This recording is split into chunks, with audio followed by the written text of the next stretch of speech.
Là, je vais montrer un exercice pour rééquilibrer les hanches. Donc, l'idéal, ce serait d'avoir deux blocs. Sinon, il faudrait trouver quelque chose qui puisse surélever les pieds. On va mettre le premier bloc au milieu entre les deux pieds. Donc, s'asseoir bien comme il faut sur la chaise avec le bloc au milieu. Et on va mettre le deuxième bloc sur la droite du pied droit. Donc, ensuite, on va prendre le pied gauche, le mettre sur le bloc qui est au milieu et le pied droit sur le bloc qui est à droite. Et on va laisser les genoux descendre sur le côté. Donc, les pieds vont se mettre sur le côté aussi, au lieu d'être à plat. Une fois dans cette position, si ça fait mal quelque part ou ça fait mal au genou, on peut reculer le bloc un petit peu, trouver le moyen pour que ça soit le plus confortable et qu'il n'y ait pas de douleur. Une fois qu'on a trouvé une position qui permettait de se relaxer, on va faire ce qu'on appelle un mouvement du bassin. Donc, quand on va rejeter l'air, on va faire un dos rond de façon à ramener le nombril vers la colonne vertébrale. Et quand on va inspirer, on va ouvrir la poitrine et regarder vers le haut. Donc, en expirant, on courbe le dos et en inspirant, on ouvre la poitrine. Ceci en faisant bien attention de bouger doucement le bassin pour ne pas faire de mouvements brusques. Et on peut continuer comme ça à faire au moins une dizaine d'allers-retours, d'inspiration vers le haut et d'expiration en appuyant, en faisant pression sur le ventre et en ramenant le nombril vers la colonne vertébrale. Donc une dizaine d'inspiration et expiration.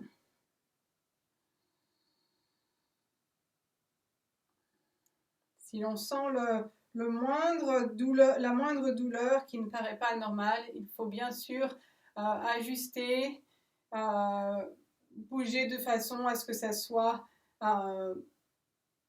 plus confortable et ne pas insister sur des mouvements qui seraient à la fin négatifs plutôt que positifs. Quand on a fait les 10 allers-retours, on va prendre la main, donc ce sera droite du côté où le pied est vers l'extérieur, et on va mettre le pouce vers l'extérieur et les doigts vers l'avant sur le milieu de la jambe, pas sur la hanche ni sur les genoux, mais le milieu. Et on va faire une rotation interne-externe avec notre jambe en y allant vraiment doucement et on n'a pas besoin de faire beaucoup d'écart. L'essentiel, c'est de bouger un tout petit peu et de sentir ce que ça fait, surtout avec un problème à la hanche. Il faut vraiment faire attention pour ne pas faire des mouvements brusques. Donc pareil, on peut le faire avec l'inspiration et l'expiration, ou on peut simplement tourner. Donc c'est vraiment un mouvement très délicat en tournant vers l'intérieur et le genou rentre vers l'intérieur, la hanche se soulève un tout petit peu et retourner vers l'extérieur. Donc c'est vraiment le mouvement de la jambe à l'intérieur de la hanche. Donc on peut faire une dizaine comme ça aussi, doucement, en essayant de garder le reste du corps suffisamment droit pour ne pas avoir à faire le dos rond ou se pencher complètement d'un côté ou de l'autre. Donc c'est vraiment la jambe qui tourne à l'intérieur de la hanche. Et vraiment doucement, délicatement, pour redonner du mouvement et faire circuler tout ce qui peut être congestionné à l'intérieur de l'articulation de la hanche. Donc, une fois qu'on a fait une dizaine, on peut revenir au point de départ et bouger les blocs de façon à ce que le bloc du milieu aille sur la gauche et le bloc de droite aille au milieu. Et on va recommencer les mêmes exercices sur l'autre côté. Donc en mettant le pied droit sur le bloc du milieu et le pied gauche sur l'autre bloc et en faisant descendre les genoux vers l'intérieur en gros. Une fois qu'on a trouvé une position confortable sans faire de pression ni de douleur dans les genoux ou dans la hanche, on va gentiment faire une inspiration et une expiration. L'inspiration en ouvrant la poitrine vers l'extérieur, l'expiration en ramenant le menton vers la poitrine et le nombril vers la colonne vertébrale. Donc, inspiration, on ouvre les épaules et la poitrine. Expiration, on rentre le menton et on appuie le nombril vers la colonne vertébrale. Inspiration, expiration, comme ça on continue en gardant le haut du dos de façon droite, c'est-à-dire ni penché vers la gauche ni penché vers la droite. Bien sûr, on bouge dans l'autre sens. L'importance de ramener le nombril vers la colonne vertébrale, c'est de faire fonctionner les muscles abdominaux. Donc si on appuie vraiment au moment de se recroqueviller, on peut arriver à faire bouger et activer les abdominaux. Donc une dizaine de fois aussi de ce côté-là, tout en n'oubliant pas de respirer. Donc, l'inspire en ouvrant la poitrine et les épaules et l'expire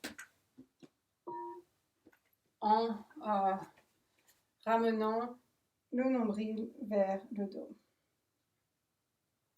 Quand on a fait une dizaine d'allers-retours, on va de la même façon prendre sa main gauche, dans ces cas-là, de mettre le pouce vers l'extérieur et les doigts vers l'intérieur, au milieu de la jambe.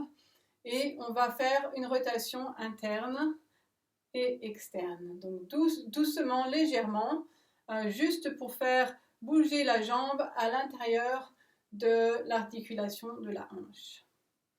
De façon à redonner un petit peu de mouvement à la hanche, faire passer l'énergie, la circulation, laisser de l'espace pour les nerfs aussi, et en allant vraiment délicatement, bien sûr, puisqu'on ne veut pas provoquer une fracture ou une douleur qui n'est pas nécessaire. Donc, une dizaine de fois, et on peut l'ajouter la respiration si l'on veut, en faisant une inspiration quand on tourne de façon vers l'intérieur et une expiration dans la rotation externe.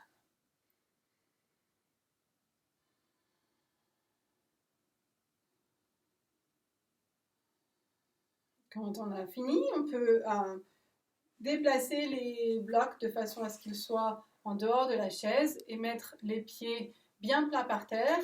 On va prendre les deux mains et les mettre sur la hanche et continuer légèrement quelques inspirations, expirations en faisant les mouvements du torse. Donc, inspiration en ouvrant la poitrine vers le haut et l'expiration en ramenant le menton vers la poitrine. Et en n'oubliant pas à l'expiration de bien amener et faire travailler les muscles abdominaux pour ramener le nombril vers le bas du dos. Donc très légèrement, très doucement, pour ne pas faire de traumatisme dans la région lombaire. Et une fois que l'on a pu faire quelques mouvements comme ça, on peut le faire aussi longtemps que ça nous arrange, bien sûr, et que l'on se sent bien à faire ce mouvement. Ensuite, on va revenir et on va mettre les mains sur les genoux et on va faire comme si on marchait sur place. C'est possible de le faire aussi debout, mais c'est moins risqué de tomber de le faire assis, donc on va pouvoir le faire assis. Ça revient exactement au même. L'essentiel, c'est d'avoir bien le dos droit et les épaules redescendues vers l'arrière. Donc on peut monter les épaules et faire une rotation pour vraiment descendre les épaules vers l'arrière. Et ensuite, on va lever l'un après l'autre les pieds en appuyant sur le sol à chaque fois pour lever l'autre jambe. Donc, je lève une jambe, j'appuie sur le sol avec l'autre pour relever la jambe qui se lève. Donc, en essayant de ne pas faire un dos rond et en essayant de garder le dos et la poitrine ouvertes vers l'extérieur, le dos aussi droit que possible. On peut monter le genou aussi haut que ça nous est confortable. Si c'est juste un tout petit peu comme ça, c'est déjà bien. Et si on peut aller plus haut, c'est aussi une possibilité. Donc idéalement, on en ferait aussi une dizaine comportant la jambe droite et la jambe gauche dans un cycle. Donc une dizaine de cycles. On peut faire attention à notre respiration en même temps, faire attention au bas du dos pour ne pas archer ou faire une courbe dans la région lombaire plus que nécessaire. Et si l'on a tendance à courber la région lombaire et de mettre une pression ou une compression sur cette région lombaire, en faisant cet exercice, il est presque mieux de se mettre carrément s'appuyer sur le bas du dos, sur le bas de l'arrière de la chaise, de façon à ne pas avoir de tendance à courber le bas du dos. Parce qu'on ne veut pas créer de compression sur la région lombaire. Donc, si la tendance est généralement de courber sa région lombaire, plus de tilter sa région lombaire, de la pencher vers l'avant, plus que nécessaire dans la position debout, il est bien mieux de se mettre carrément contre le bas de la chaise pour que ça ne se passe pas. Voilà, c'est la fin de cet exercice.